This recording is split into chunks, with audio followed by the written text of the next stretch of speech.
Sirens, Slammers, and Service, a podcast for female first responders by female first responders. My name is Nikki Clucci, and I will be your host. As a former correctional officer in Alberta for almost 2 decades and the founder of Blue Line Fitness Testing, which provides law enforcement fitness testing and first responder wellness workshops, I started this podcast as a way for female first responders to share the trials, tribulations, and triumphs of their daily work. I want to showcase the unique perspectives, skill sets, and personalities that women bring to a first responder career and share their stories. So get ready to laugh your ass off, learn a whole bunch, and be inspired by some pretty badass women. Let's go.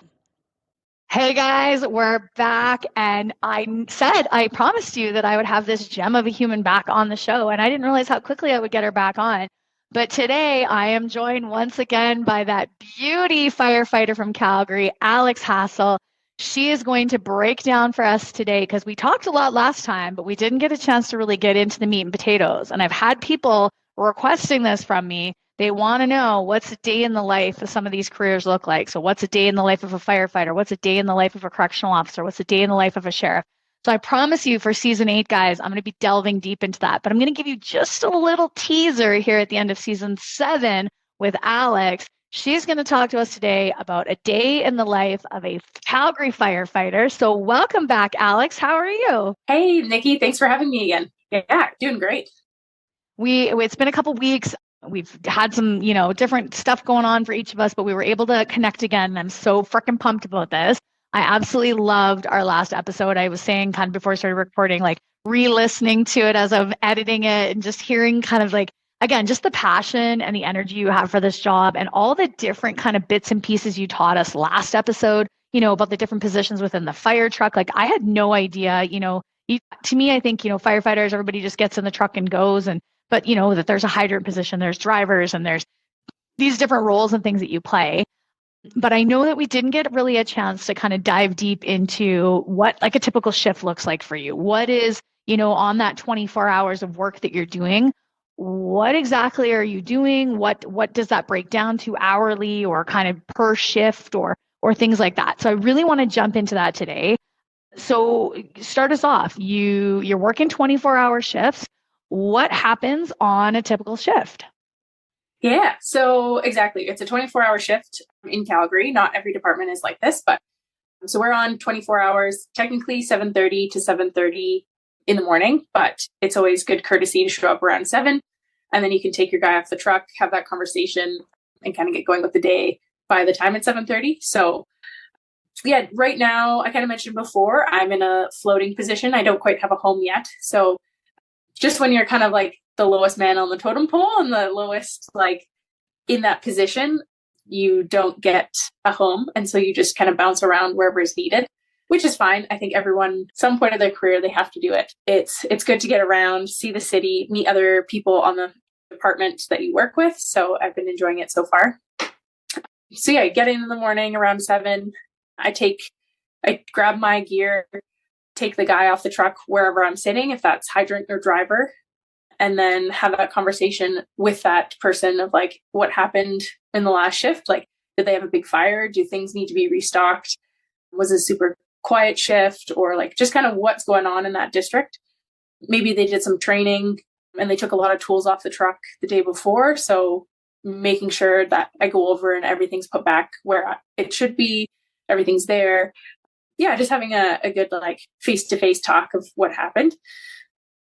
Once I take that driver off the truck, then I'm on, right? If we get a call mid-shift or like mid-change there, then usually the person will come out, we'll have a conversation of like, am I ready to go? Or is most of his gear still on the truck or their gear on the truck? It's kind of a funny position, right? Like we're on 24 hours, 7 days a week. So whoever's like, when the tones go, you got to go. There's no like humming and hawing. Yeah. So gear gets put on, immediately start doing like daily tasks. If it's just going over the truck. So like getting radio batteries, bumping the dragger, which is like a gas monitor that we have. And bumping it is just like doing a gas test, a quality test in the morning, just making sure it's ready to go. Going over the truck and all the lockers, going over the medical bag, making sure we just have everything and everything's fully stocked. batteries are fully charged, so that like on our combi tool or on our like reciprocating saw, any kind of like lights that we have, they might be battery powered. Just making sure everything's ready to go. And I think it's important, anyone on the job, or specifically new people though, like getting hands-on tools. Might be a while since you've used the combi tool, and just remembering which way the dial turns. So that's like the jaws of life. So they open and close, they can cut. Yeah, just getting familiar with it, right? There's so many different tools that we use. And so that's a good time to pull it out, practice using it. It doesn't have to be anything crazy, but just getting time on tools is great. So how do you know, like, because you're saying, you're jet bouncing like fire hall to fire hall to fire hall. Like, how do you know where you're supposed to report? Like, is there like an email that comes to you that's like, this week or this shift, you're going to be at this hall, or this set, you're going to be at this hall? We just have like a thing called telestaffing. And so we have wonderful staffers that are on, there's always someone on shift that organizes where everyone goes. So they do the magic behind the scenes and put us where we need to.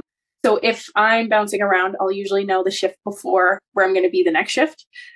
Sometimes I'll be like what's called next up. And so I just have to make sure I check, I think by like 8 p.m.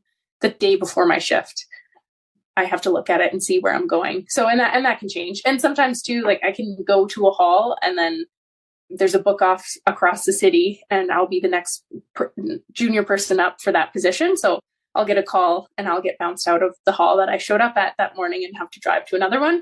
But they try not to do that. Yeah. It can be a lot. Staffing definitely tries to like keep people from having to drive across the city. But so yeah, sometimes it's tricky, right? They can only do so much with, I don't even know how many people, like, no, I'm not even going to put a number on it, but the amount of firefighters working in the city in one day, right? There's a lot of us. So, and then, okay. So yeah, checking the truck, going over tools. As a driver, you usually pull the truck out, do a brake test, do a pump check. If you're on like an aerial, flying the ladder, and just really getting hands-on, right? Good familiarity with the equipment, making sure everything's functioning properly, just that you're ready to go if shit hits the fan, really. Yeah. So then pull the truck in.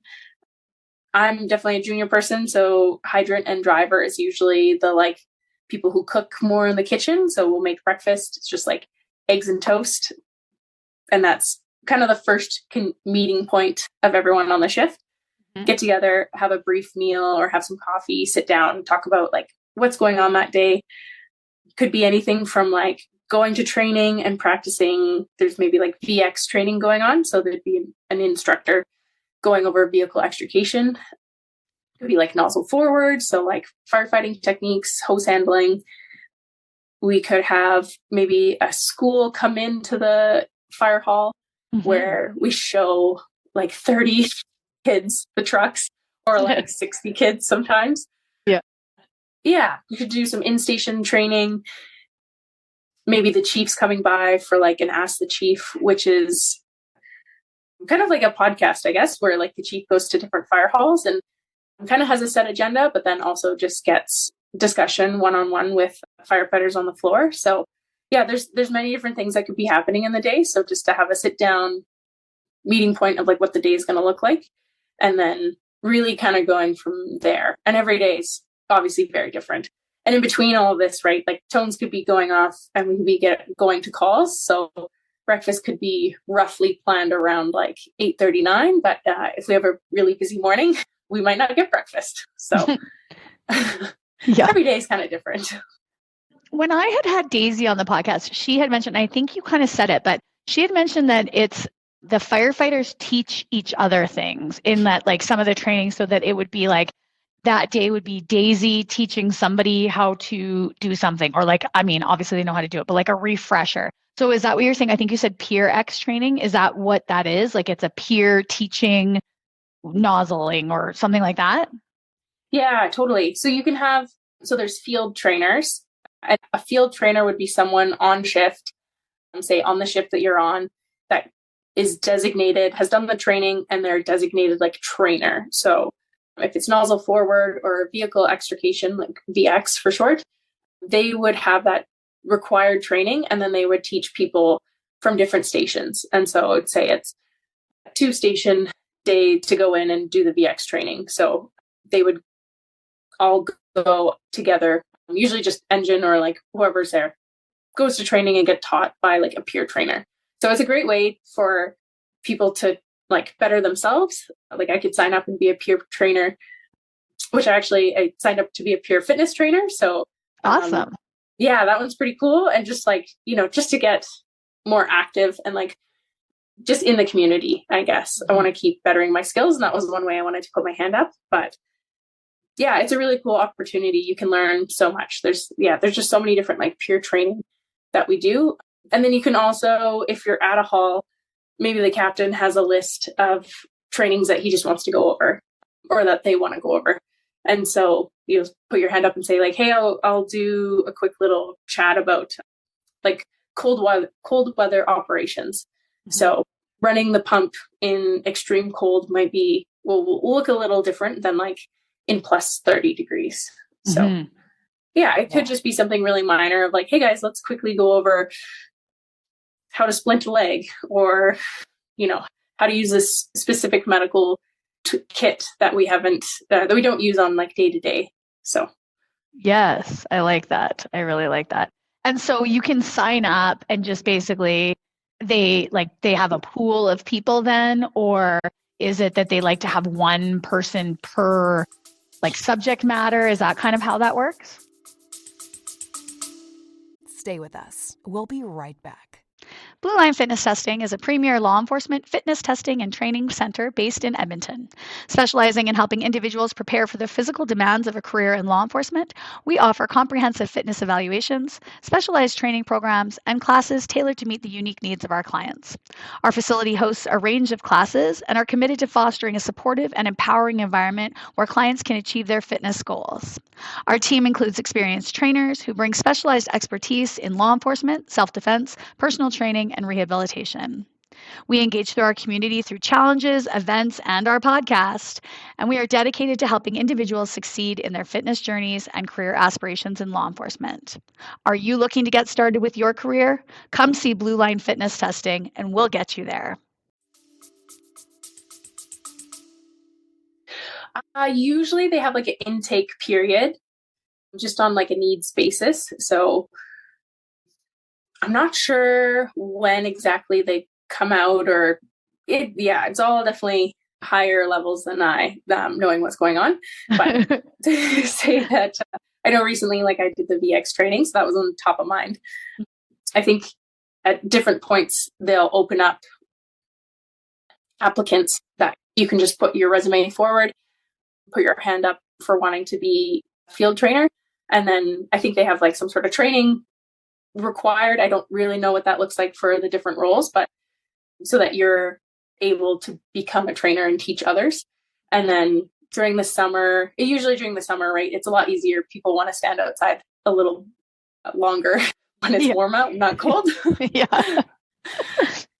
They'll book off different times of like, hey, we're going to try and get everyone on the floor trained with nozzle forward or trained with VX, or we also have like some medicals, so CPR updates, just to make sure everyone's up to date with we just have advanced first aid and CPR. So making sure everyone has that certification like signed off. Mm-hmm. Cool. So you're doing training, I love that you're talking about 30 kids that want to see the fire truck, because I can't even imagine. I just like laugh because I was, the mom that would do the field trip and go, and I just like, the kids are just, I'm like, the kids are running amok because they are just so excited, right? Like they just want to see everything. And so every time I go, it's always like one poor firefighter is like the guy that's running around trying to corral the kids in front of the, like, to make sure that they're not like over here looking at this piece of equipment. They're trying to keep everybody in front of the fire truck at the same time. And I always look at the one guy that's like, and I don't know, maybe it's the short straw you draw, like you're going to be corralling today while this person presents. But I always used to laugh at the one guy that's like, no, come here. No, you can't. No, don't touch that. No, come over here. No, look at this cool thing over here, trying to get everybody in. It just cracks me up. So is it like you're just, everybody's out there kind of working as a team and then you have one lead, presenter, or is it your guys are paper, rock, scissors, knowing there's a school coming in, like who's doing what? I wish, but it's definitely seniority. It's the longer you've been on the job, the more in the background you could be. So I always get to be right up front, corralling the kids, doing an assembly line of like, okay, I'll send the kids in through the back of the truck so they can like kind of sit where like the hydrant and the nozzleman will sit. And then they'll come off the other side and someone will be on the other side helping them step down and then like directing them somewhere else. So yeah, it's definitely juniority is a good, yeah. Juniority. That's an excellent term. The senior people that have been on, they've put their time in. They've done a ton of school visits. So it makes sense, right? Like it's just part of the job. And it's fun. Like the kids are like you said, super eager. They just like love it. They love coming to see it, coming to like jump in the fire truck. They're usually well behaved. I mean, they're just excited, but they want to be involved and included. Like their spirits are high, so it's fun. Well, and I think it's really cool too, because like, again, the thing that we talked about with Daisy was it's super cool that a female is in the fire hall and is giving that talk, because a lot of times, kids are coming through and they don't know that there's female firefighters, right? Like, so here you are exposing all these school children to the fact that like, yeah, girls are here, we're doing this job and here I am. And, so they get to see firsthand that there's a female. And like Daisy said, when she was getting into it, she obviously knew there was female firefighters, but she's like, but you never saw them. The first female firefighter she met was when she was university age and, was friends with a female firefighter and was like, oh, wait a minute. Cool. Like, yeah, this could be a potential career for me. So, I mean, you're showing them straight off from kindergarten, like, yep, girls are here. We're kicking butt and taking names. So I think that's phenomenal. I love that. It's such a cool perk that I never thought of before until I was actually working. And like, even just when we go and get groceries and we're like in our duty pants and like, getting groceries for the day, and there'd be a mom and like a little girl passing by, and you could tell the little girl's like intimidated by this 6 foot, 200-pound guy. And then all of a sudden, like, wait a minute, that's a girl, like points out and then cracks a little smile and, points and like, Mom, that's a girl. Like it's happened so many times and it's just like so heartwarming. And you're like, oh yes, you can do this. So that's, yeah, you nailed it right there. It's like so cool to something that I didn't even think like was needed or like didn't even think about until it actually happened. And I was like, this is a cool opportunity that I'm in that I can show that.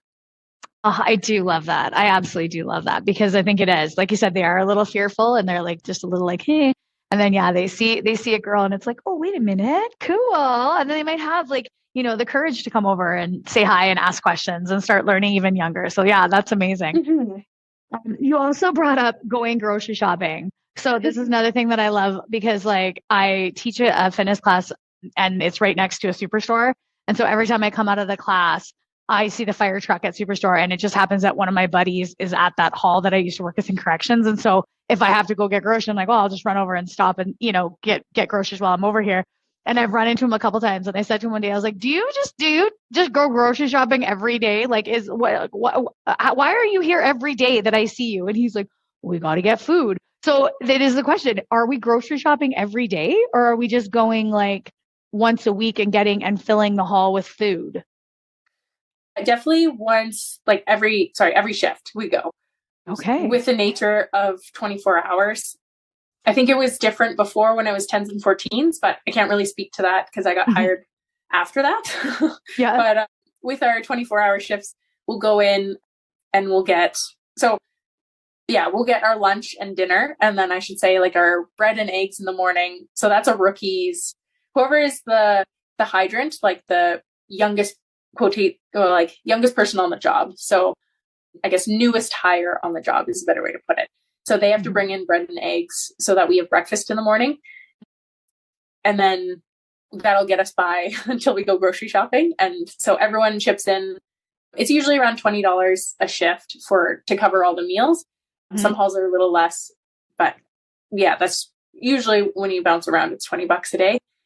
And that'll get you, we'll pull it all together and we'll go grocery shopping and get lunch and dinner, and then come back, make lunch, and then make dinner. And yeah. How many eggs and bread am I bringing in? So Because I'm like, this is a troop of like hungry, physically fit people. And like, I know a buddy that can eat 12 eggs by himself. So how many eggs are we bringing in? Like, do I need to invest in a chicken farm if I'm going to do this job? Well, everyone loves farm fresh eggs, so I'm not going to say no to that. But I guess it's very usual, just 2 eggs a person, and then, I don't know, 2 slices of bread. Something I did I really like baking, and so I would like bake bread. So I'd make bread the night before, let it rise overnight, and then I'd bring it into the hall and bake fresh bread.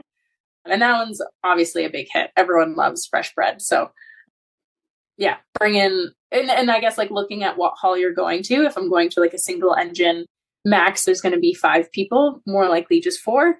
And you'll see that on telestaff.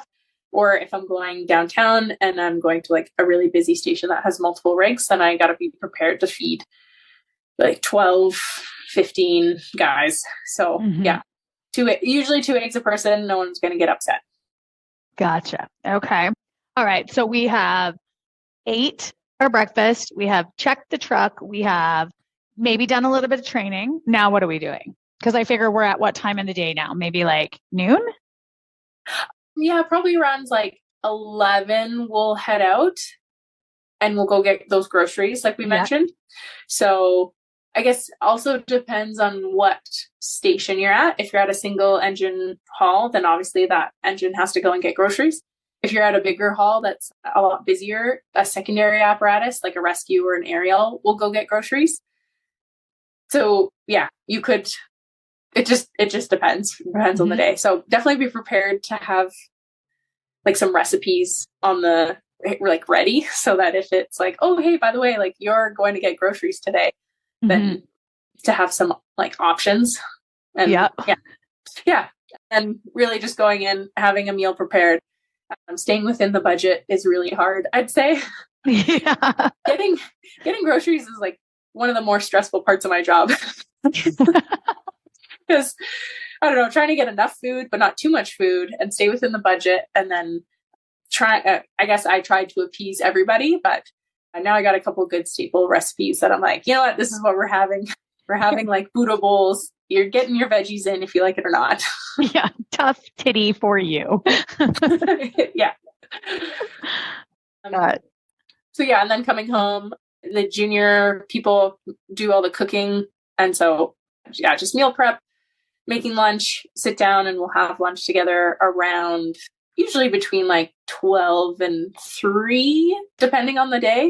Obviously, people like to eat before 3, but I mean, yeah, the day can really just get away from you, right? But like in between all this, whenever the tones go off, we have to, that's what we're there for. So that's what we have to stop what we're doing immediately and then get to the truck and go to whatever the call is. So yeah, it could be until like 3 that you actually sit down and eat. And then once that's done, typically like a hall cleanup. So sweeping, washing the floors, cleaning all the bathrooms, vacuuming, just kind of cleaning up everything that we're using, right? Making it a nice clean space. In the afternoon, you'll typically get some like downtime, which people can use to work out or to do some like more studying or reading, or yeah, kind of their own free time to use. And busier halls, you don't really get a ton of free time. So you kind of use it as you can. And then sooner than later, it's typically like time to get dinner ready. So just going through that again, like meal prepping, just chopping all the food and cooking it and getting it ready. And we'll eat typically between like 6 and 8. Yeah, some halls are like earlier eaters. It really just depends on the day, right? Just trying to get a dinner in. No one likes eating at 9 p.m. though. I'll say that. Yeah. There's some hangry people when you're eating at 9 p.m. Yeah. So if you can, definitely planning for earlier. And then a good like cleanup as a more junior person, usually emptying all the garbages again, prepping coffee so it's ready in the morning, like emptying the dishwasher, making just sure everything's clean and tidy so that when the morning comes, it's really easy just to wake up, have coffee on, people can sit around, have their coffee and kind of get on with their day. Mm-hmm. Yeah. So after dinner, clean up. And then I typically get, like, if I can, like another workout in, just depending on the day, right? Like if I have the energy, nice, like 9 p.m. run or get a weight lift in. Mm-hmm. Typically everyone else is not in the gym. So it's a great time to have that space. Yeah. Yeah. Get a shower and then kind of go to bed. And hopefully you get a good night's rest. Not always, definitely. More times than not. But yeah, it's great. I don't know. So are you like, when you're sleeping, are you sleeping just in like cots, like, or is there actual beds? Like, how does that work? Yeah. So every hall is a little different, but you'll have a bed, not just a cot. But you'll have like I don't know, like a single bed and a little, it's kind of like a dorm style. The older halls have like one big room separated by like bed curtain sheets or like bed curtains. Like in a hospital, you know how you have the curtain that slides? Yeah. So, definitely not soundproof. For all those snoring people. Mm-hmm. Yeah. I've definitely been woken up by some snores, by some like loud farts by other people. God. Like, are you kidding me? Yeah. Like, God damn it. Yeah.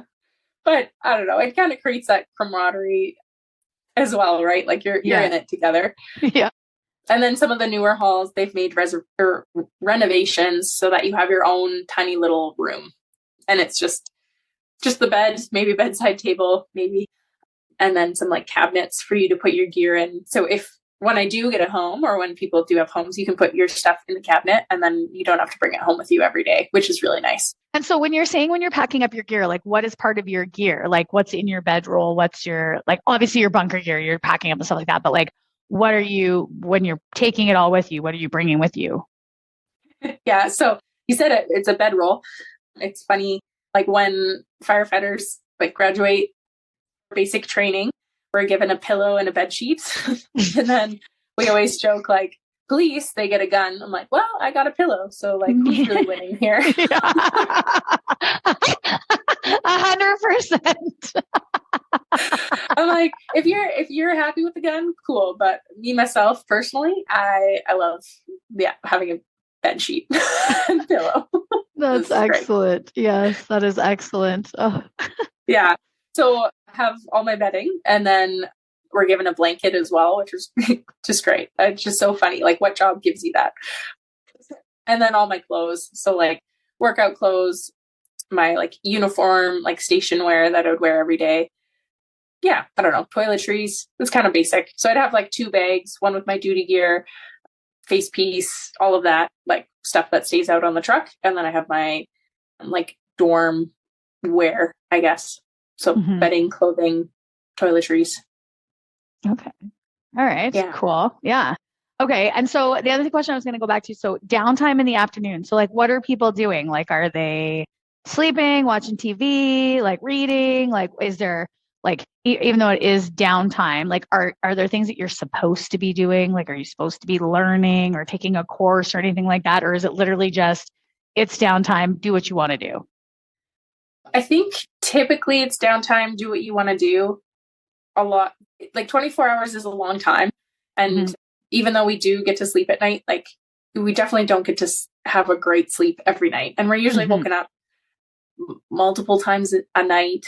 So having a nap in the afternoon is quite nice if you are a good sleeper, or like even just 30-minute lay down, like some quiet time to yourself is nice. It's a long time to be around a lot of people and like going to calls back to back. So yeah, people are like encouraged to go have some alone time, like go relax, whatever that is. And so some people, go to the gym for that. Some people go to their dorm and read a book or nap. Yeah, there is online learnings and online like courses that we have to do throughout our time. So I actually just finished one that I had to do like by the end of the month here. And it was kind of like, oh, I've had all year to do this and I've left it to the last moment. So I finished that last shift. And that's like a good time to just like get caught up on, any kind of course, online courses, or really whatever you want to do with it. So that's nice. Yeah, that does. That sounds great. I would like that. I would read so many books. Oh my God, it'd be amazing. Be fresh in books like crazy. Well, Okay. and you say that, but like, and you think about it, and especially being more junior, I guess like maybe as a lieutenant or captain, you'd have more downtime. Yes. But Yeah. being more junior, it's like, it's a busy day. Like, don't Mhm. let me fool you. Like, it's not like we're spending all day in our beds. Like, Yeah. it could be like 11 o'clock and I haven't even like made my bed or like dorm yet. Like, I haven't even spent any time in there, just because it's so go, go, go. And like, if we have training, we have to drive across the city to get to training to do that, and then cook and clean, and then all of a sudden get a quick workout in, and then, oh, we have to make dinner. We interrupted by calls, have to come back, finish cooking dinner, get interrupted again by calls, come back, finally eat, get more calls, so you don't even finish your dinner. And then you come back and your food's all cold, and so you finally finish dinner, do a cleanup. It's like 9:30, 10 o'clock at that point, and then, so the day goes by really quickly. And being more junior, you're expected to do more around the hall, right? So it's busy for sure. Yeah. Yeah. I think you touched on it too, is like you make it sound like there's a lot of downtime, but there really isn't, or you make it sound like there's a lot of like non-firefighting related like activity, right? Like hanging out at the hall and eating and cleaning and cooking. But like really that's just fit in around all the calls. So I want to kind of break this down too, because we always see, on the movies, like, and they, the terminology, the tones drop, right? The alarm goes. It is, sometimes they're jumping up from the table, or sometimes they're sliding down the fire pole, things like that. But what actually happens? Okay, do we call it the tones drop? Am I cool and hip by saying this, or do I sound like an idiot? Yeah, I think that's fine. I think we just say like the tones go off. Yeah, you hear the tones. That's a good question. I think tones drop, super cool and hip. Continue. Yeah, we're going to say that. We're going to pretend that I am super with it and cool and hip. So the tones drop, and we know. And the other question I have is there different like tones for different calls? Like if it's a medical emergency, is there a certain type of, because like at the jail, we had different codes. So it would be like a code 99 would be a medical emergency. So when the code would go over, would be all page, everybody would know it was a medical emergency. And so our response would match that need. If it was a code 66, it was an inmate on inmate fight. Again, our response would match that. If it was a code 44, it's an officer needs assistance. So obviously we go a lot faster to those, right? Not that we're not going fast to these other ones, but like if it's a 44, like it is like we're responding as fast as we can, quickly to get there. We're sometimes sending more staff depending on what unit we're responding to. So is there something like that in fire? Yeah, good question. So different apparatuses will have different like tones, I guess, like a different sound will go off. So the engine has a very specific, I'm not even going to try and mimic it, but it has a very specific sound that'll go off.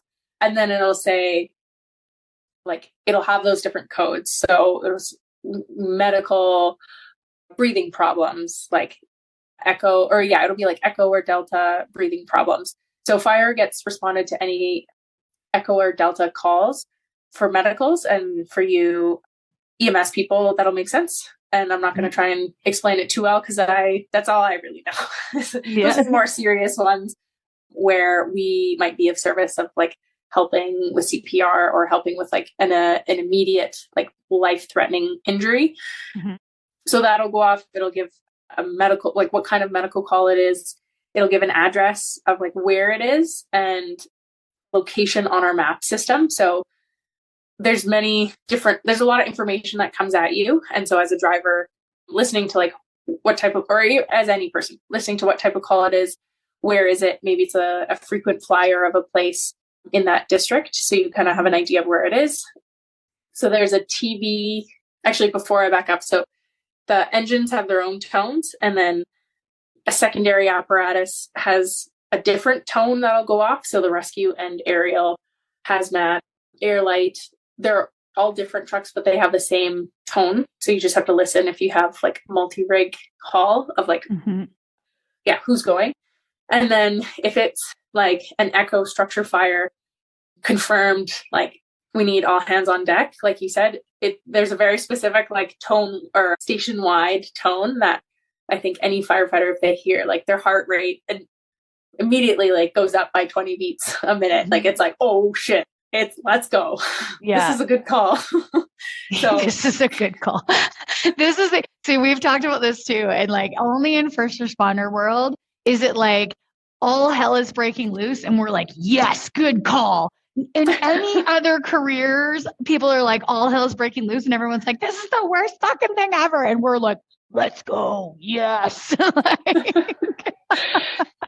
Yeah, definitely. And like, I guess an interesting call. This is like what we train for, right? Like we train for worst case scenario. And not saying that we want a worst case scenario, but like I do this job because I want to fight fires. I want to be active and helping the community. So like when I get to finally do what I trained for, like that's exciting to be that like help when someone needs. So but yeah.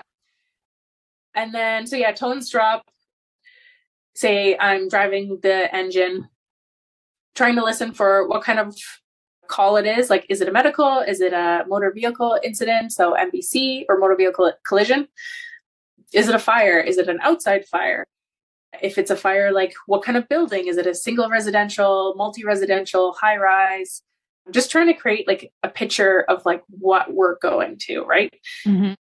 We have this locution board it'll show like, it'll just have like almost like Google Maps. It'll have a map of like where the fire station is, where the call is, and the best route to take to get there. It's definitely not like the be all end all of like, this is route you need to take. Knowing the district and like knowing the one ways and areas that are like best for big trucks is definitely important. And that's where your like captain or learning the district will really help.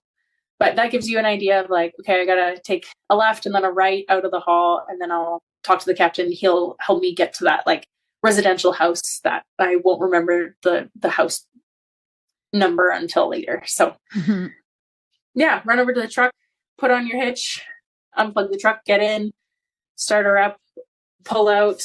Everyone's in their seats and in their spots. So the nozzleman or senior firefighter, it's the same position. They're in the back behind the driver's seat. And then the hydrant will be behind the captain in the back. And they're typically the like doers. They go out on the calls and they do a lot of the work.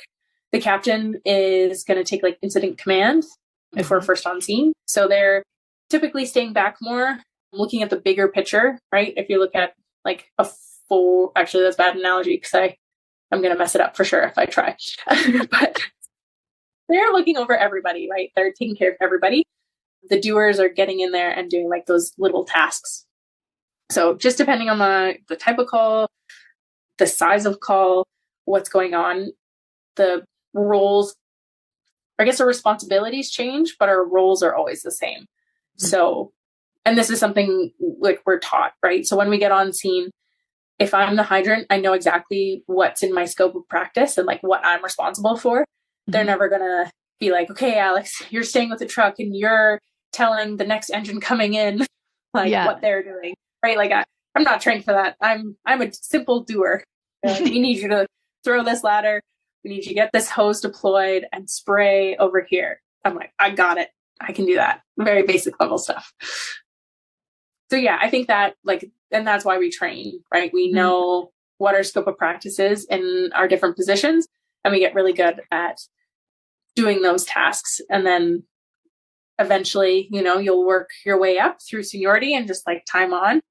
And then those new positions that you feel, or I guess those positions that you've been training for years and years and you feel really comfortable, then all of a sudden you're doing the next step up and it's a whole new world. And it's a whole new like, oh, I have to do this now. Or like, oh, I'm in charge of people now. So yeah, it's cool. That is very neat. Yeah. And so you kind of mentioned like, scope of practice, this is what I can do and this is what I can't do.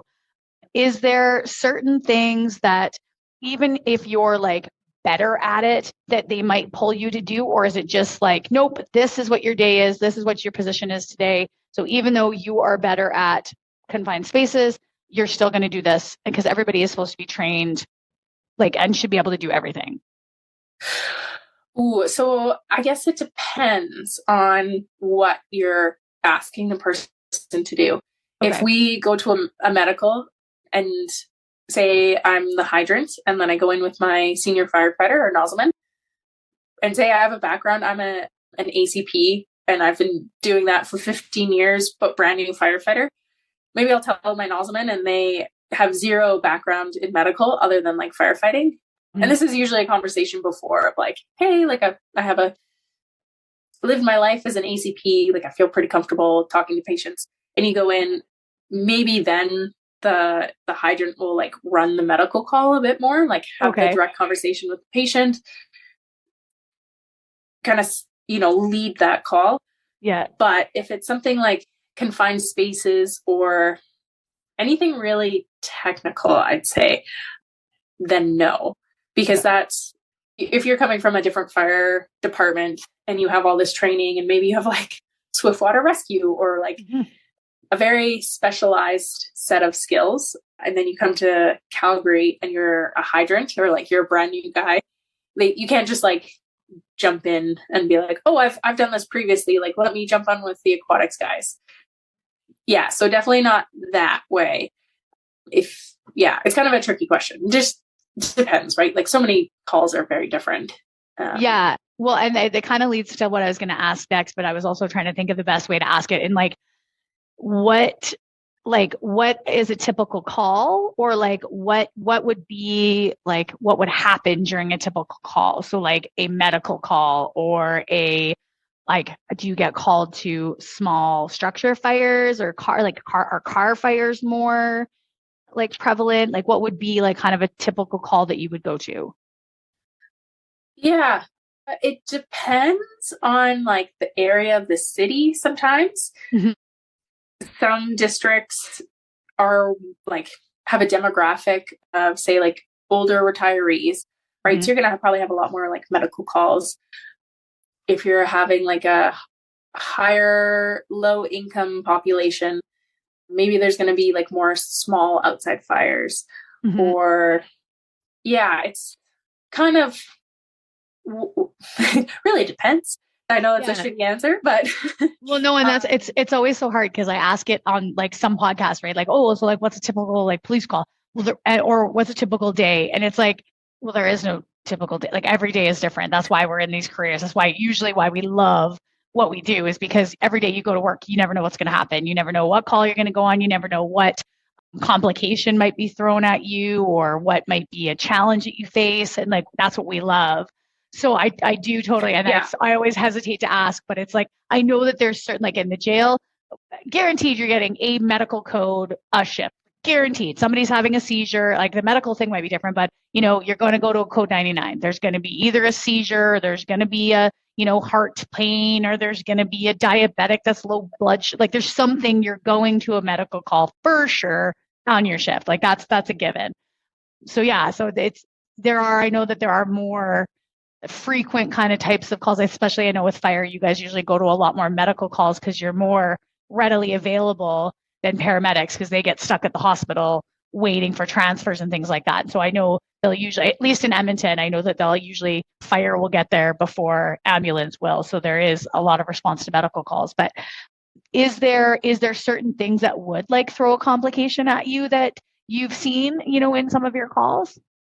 Yeah, then that's a very good point. Like we kind of have types of calls that we go to frequently, but even if you say it's like a breathing problem, right, and you're not really given much detail of this medical call, you can have an idea of what's going on in your head from the notes, and then you get there and it's completely different. Mm. Maybe it sounds like nothing, like the person's maybe having a panic attack.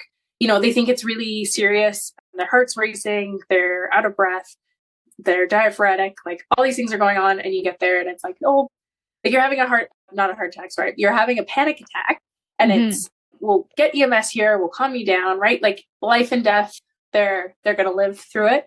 Yeah. So the notes might say like all these crazy things are happening, and we're like, okay, like we got to like drive a little faster to get there. Like this person's life might be in danger. And then you get there and they're relatively okay. And it could be the other way around where you're like, oh man, this is another like panic attack. The person's fine. You get there and they're like coding. So that makes it hard because I think by human nature, like we want to predict what the call is going to be, or we want to predict what's happening.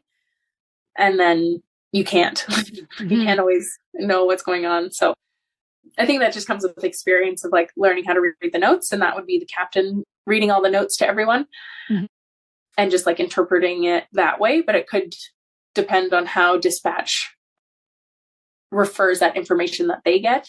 So yeah, it's tricky. It's things like, I think with medicals, that would be the hardest, of just interpreting how someone relays their information and how we read it. But something like a small outside fire, that's pretty that's pretty easy for someone to call in and say, my backyard's on fire. The one corner of it is like in flame. Something happened, like maybe my barbecue had a flare up and caught the corner of my fence. Like that one's pretty easy to like measure in your head. And then also if it's a large structure fire, if it's like a house on fire or a garage, an apartment building, there's usually multiple callers saying, holy shit, this house is on fire. Someone come please help. So then if you have multiple calls, you kind of know it's like, all right, this is legit. Also driving to the scene, you'll probably see a big black cloud of smoke before you even know.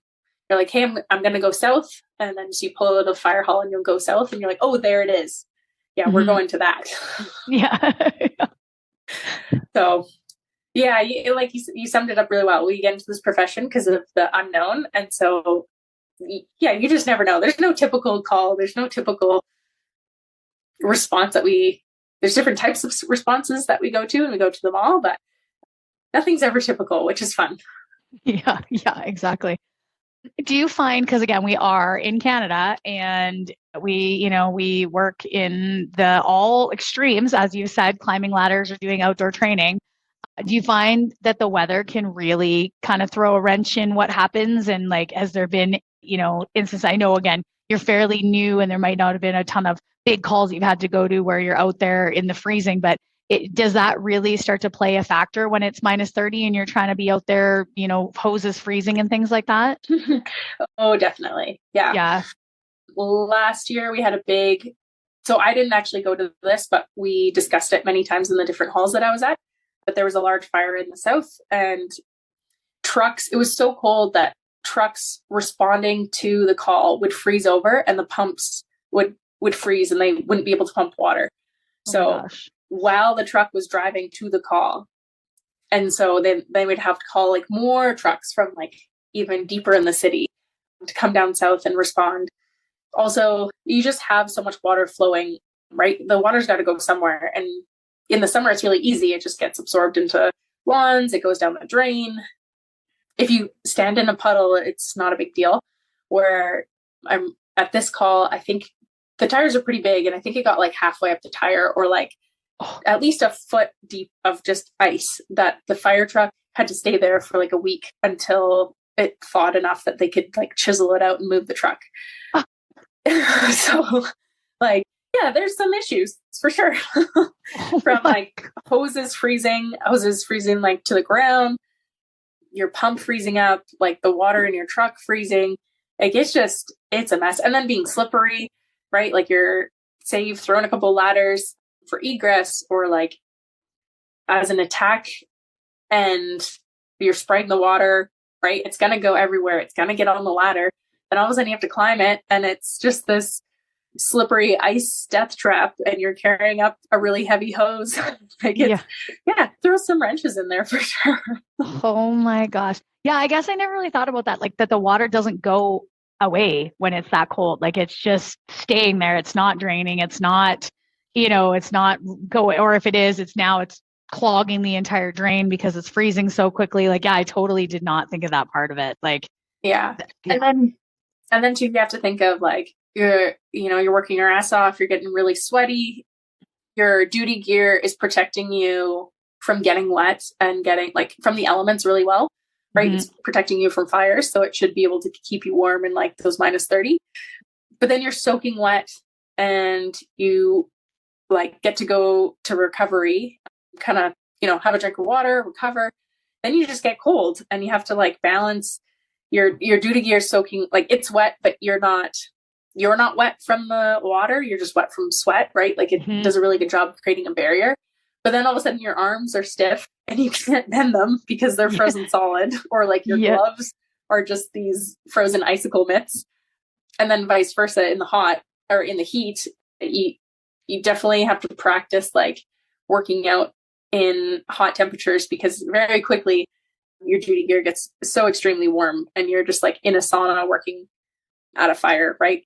Yeah. And then having to recover from that and get into shade and not get like heat exhaustion. So yeah, there's always, in Canada, it really sways. I mean, most places it sways. I think I would rather take the cold and the hot versus like extreme heat in the States. Yeah, totally. Well, I always say you can always get warm. You can't always get cold. That is one thing, like, like you can go to recovery and you can usually warm up some way, or, but then once you're overheated, unless you can get fully out of that place, you can't necessarily fully cool down. And so then you're just freezing your ass off, or boiling your ass off, and you can't figure out how to get cold, or you can't cool yourself down. And that to me is way more of a not necessarily distraction, but just a much more bigger complication to have to deal with. So yeah.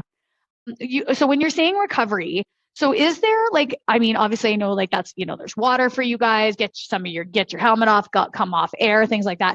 But is there like a staff, like, is there a firefighter that is like, that's their role, is to make sure that they're supervising people that are in recovery and, tagging you out if it's like, no, you're not ready to go back in. You need to hydrate more, or you need to do this more. Like, is there somebody that oversees that, or is it just you kind of go, you take your 5 minutes and then you're right back into it?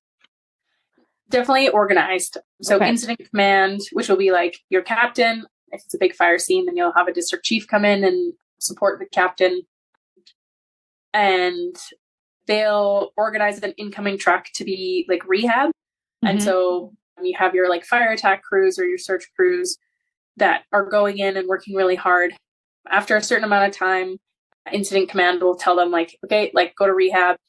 Typically it's when like your air runs out, or like on your cylinder, if it gets below 30%, then you'll pretty much told to like get out of the house, right? So you have enough air to evacuate safely, but there'll be alarms going off and bells ringing that tell you like, okay, you got to get out.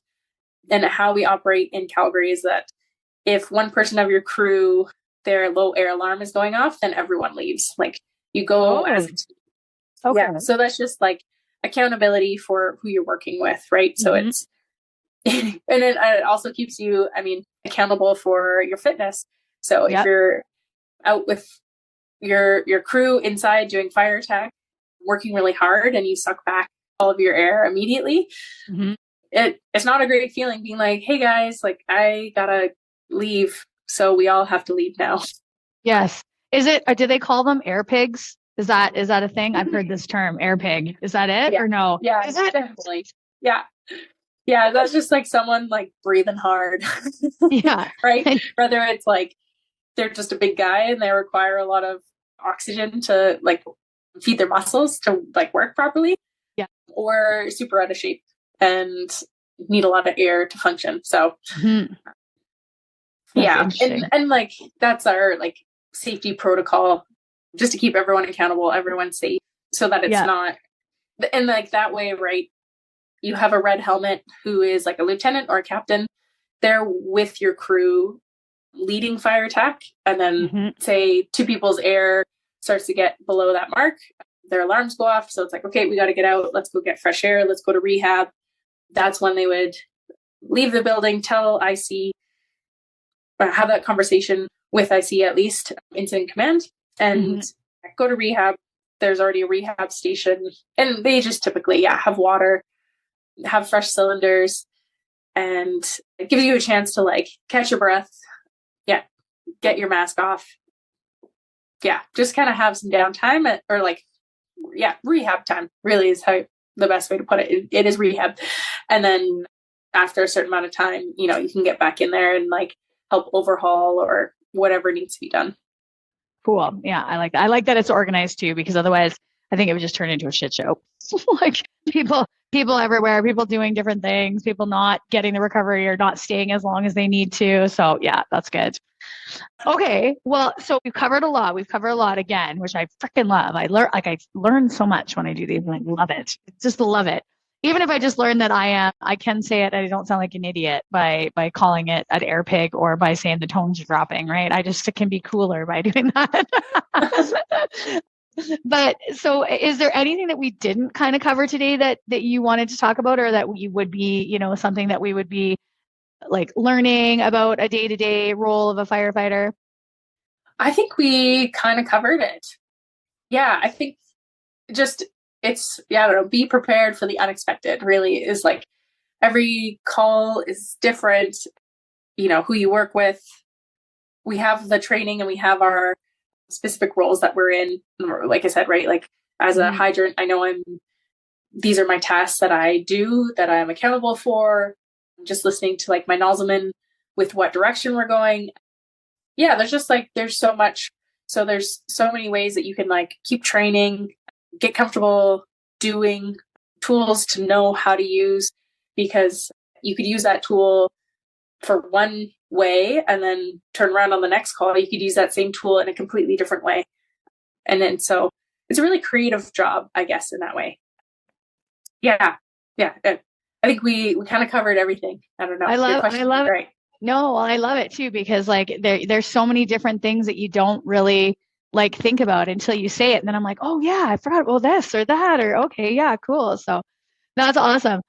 I don't have any rapid fires because we already did our rapid fires, but I will say, tell me in the last 2 years, what has been the craziest call that you've been on and why? Well, I don't know. Making it hard. Making it hard.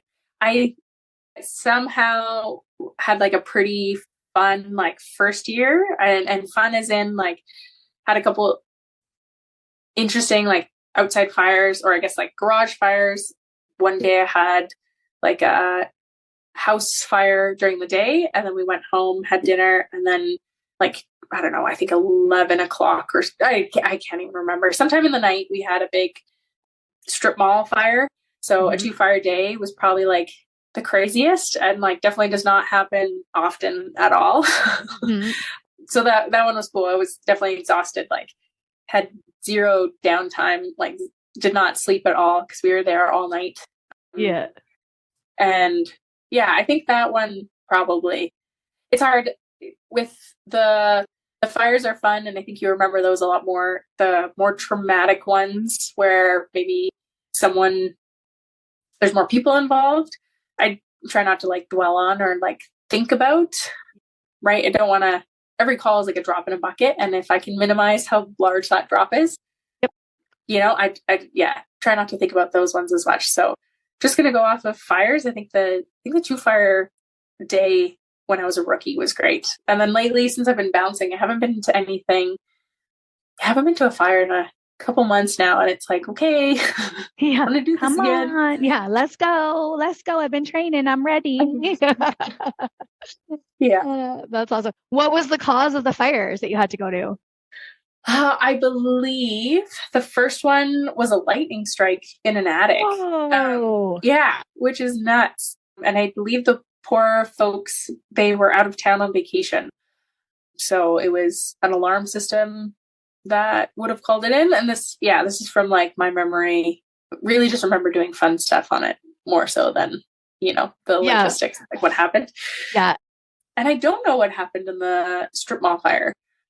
Yeah, I don't know if I ever learned about that. Got into the attic and spread and put some big water on it. Do you find out, like, do they, like when the notes come through, is it like lightning strike, like you sometimes know before you're going, or is it just like fire here, this is what we're going to, and then you go to it? It depends on like how the information is received. If it's like someone calling in and saying like, I was barbecuing and my barbecue got too hot and it started off-gassing, and then the off-gassing caught on fire, then like obviously, right, like you have a picture painted of like barbecue on fire, or like propane tank off-gassing on fire. If it's an alarm system, then it'll say like alarm system, smoke detector, and that's all you're given. And so sometimes that one, especially if it's around like lunch or dinner time, lunchtime on the weekend, dinner time on like weekdays and weekends, then you can be like, well, someone probably just burnt their dinner. And then you get to the house, like single residential, someone meets you, this look of like shame of like, I'm sorry, I burnt my dinner. And you're like, okay, like as long as you're okay, right? Like, I love it. The look of shame. Like, it's me. I'm the dickhead. Thank you. Hi. yeah. Yeah. Well, like, Funny. It's no one's totally gonna feel true. good having Yeah. multiple fire trucks arrive at your house, like lights and sirens going, just to come and knock on your door, right? All the neighbors could be looking like, what's going on? You're like, I just burnt my dinner. Yeah, sorry. Sorry to waste your time. It's just me. I'm an idiot. Thank you. That's hilarious. Oh, well, like I said, I mean, like we've learned a ton. We've had fun. We had some great chats again today. So thank you for again giving up, some hours of your time, sharing all the things you've learned and all the things you've done. And I cannot wait to hear again what comes your way in 2025. I'm sure that there's going to be some pretty rad calls that come, and you'll have some good stories for us to share too. So yeah, any kind of last words for our listeners? I gave my best last words on the last episode. So I think just like put yourself out there, go try it out and give it your all. And if things don't work out, kind of recap, go over what went wrong, and then just keep going for it. I don't know. Just have fun with life and like try new things, push yourself, try it out. Yeah. Yes. I love that. That is great. It's great advice. Great advice both times you gave it. So good on you. Stick to it. Yeah. All right. Well, you go, you enjoy the rest of your day. Thank you again. And hopefully we'll keep in contact over the next year. Sounds great. Thanks, Nikki.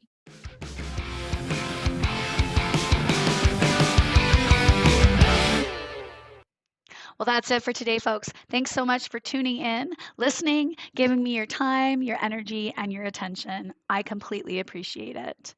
Make sure you check out our next episode with another badass female first responder anywhere you get your favorite podcasts. And follow us on Instagram and Facebook at bluelinefitnesstesting.com.